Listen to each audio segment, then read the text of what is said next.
Assalamualaikum warahmatullahi wabarakatuh. Kembali jumpa dalam nuansa pencerahan hati. Teriring doa untuk kita semua senantiasa dalam naungan rahmat berkah ridha Allah Subhanahu wa ta'ala. Amin ya rabbal alamin.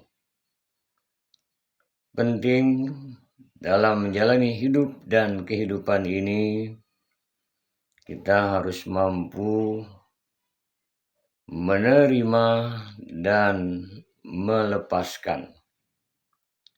Dua hal ini, menerima dan melepaskan, dalam menguatkan jiwa kita agar senantiasa hati tercerahkan.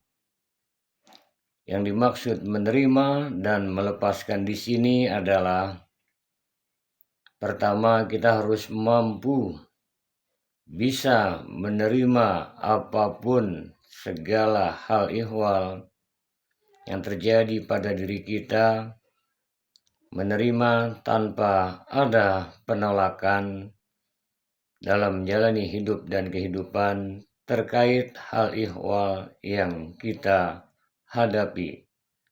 Khususnya kita harus mampu menerima sesuatu yang tidak kita inginkan. Kita sangat berharap, inginnya begini, upaya terus kita lakukan, harapan kita seperti ini, yang kita dambakan, yang kita cita-citakan.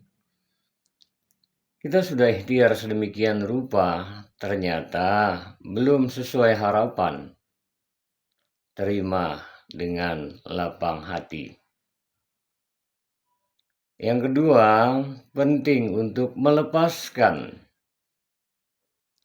Artinya, apapun yang sudah kita miliki, kemudian ternyata hilang. Yang kita miliki lepas. Yang sudah kita genggam erat-erat, akhirnya tidak kita gapai lagi. Lepaskan. Dalam hidup ini yang menjadikan kita tidak nyaman sehingga timbul resah, gelisah, gundah, gulana, pilu, duka, depresi, stres saat kita tidak mau menerima yang tidak kita inginkan. Dan saat kita tidak mau melepaskan sesuatu yang sudah kita raih, kita gapai. Dengan demikian, maka segeralah apapun masuk ke gerbang hikmah. Yu'til hikmata may yasha wa may yu'tal hikmata faqad utiya khairan katsira. Allah akan memberikan hikmah kepada siapa saja yang dikehendakinya. Dan siapa yang diberikan hikmah oleh Allah Subhanahu wa ta'ala, dia telah diberikan kebaikan yang melimpah ruah banyaknya. Sahabat-sahabat sekalian, hidup, adanya ujian kehidupan merupakan sebuah keniscayaan. Ahasiban nas ayyutraku ayyakulu amanna wahum la yuftanun. Demikian firman Allah dalam surat Al-Ankabut ayat yang kedua. Ahasiban nas, apakah manusia itu mengira ayyutraku ayyakulu amanna, akan didiamkan begitu saja, aku beriman, wahum la yuftanun, sedang mereka belum diuji. Dan saat ujian-ujian hidup dan kehidupan kita jalani terkait dengan ujian keuangan, kesehatan, keharmonisan apapun, terima, ridho, lapang. Percayalah, saat kita tidak terima sesuatu, utamanya yang tidak kita inginkan, justru semakin membuat hati tidak nyaman. Faman radhiyalahu falahu ridho. Siapa yang ridho dia terima ketentuan Allah, dia masuk ke gerbang hikmah, maka Allah mendatangkan keridhoannya. Hati pun akan lapang. Dan saat kita lepaskan apapun, serahkan semua, kembalikan kepada Allah Subhanahu wa Ta'ala, hati akan menjadi tenang kembali. Untuk itu, maka penting untuk senantiasa kita menghayati firman Allah Subhanahu wa Ta'ala yang terdapat di dalam surah Al-Baqarah ayat yang ke-216. A'udzubillahi minasyaitonirrajim. Asa an takrahu syai'an wa huwa khairul lakum wa asa an tuhibbu syai'an wa huwa syarrul lakum. Wallahu ya'lamu wa antum la ta'lamun.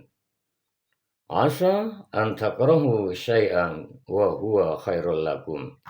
Boleh jadi apa yang kamu tidak suka baik loh untukmu. Wa asa an tuhibbu syai'an wa huwa syarrul lakum. Boleh jadi apa yang kamu inginkan, suka, justru tidak baik untukmu. Wallahu ya'lamu wa antum la ta'lamun. Allah amat sangat maha mengetahui, kamu tiada mengetahui. Sahabat-sahabat sekalian, karenanya penting kita harus senantiasa, yang pertama, berpikir positif, terima apapun yang terjadi pada diri kita, seraya berikhtiar, kalau jatuh 7 kali bangkit 8 kali, 9 kali. Yang terpenting terima saja dulu. Ridha pasti ada hikmahnya. Dan Syekh Ibnu Athaillah Al-Iskandari dalam kitabnya Al-Hikam, ketahuilah sesungguhnya sesuatu yang menyenangkan adalah anugerah, dan yang tidak cocok, yang tidak menyenangkan, rahmat. Lapang anugerah, sempit rahmat, sehat anugerah, sakit rahmat, mudah anugerah, sulit rahmat. Keduanya merupakan pergantian anugerah dan rahmat kalau benar dalam menyikapinya. Untuk itu, wallahu ya'lamu antum la ta'lamun. Allah amat sangat maha mengetahui, kamu tiada mengetahui. Lapangkan hati, tetap berpikir positif, ridho, menerima segala ketentuan Allah Subhanahu wa Ta'ala, seraya yang terpenting pula syukuri yang ada. Semoga Allah rahmati, berkahi, ridhoi kita semua, dan Allah jadikan kita hamba-hamba Allah yang tetap istiqomah dalam iman, istiqomah dalam Islam, dalam ihsan, dalam akhlakul karimah, menata hati, meniti ridho ilahi. Assalamualaikum warahmatullahi wabarakatuh.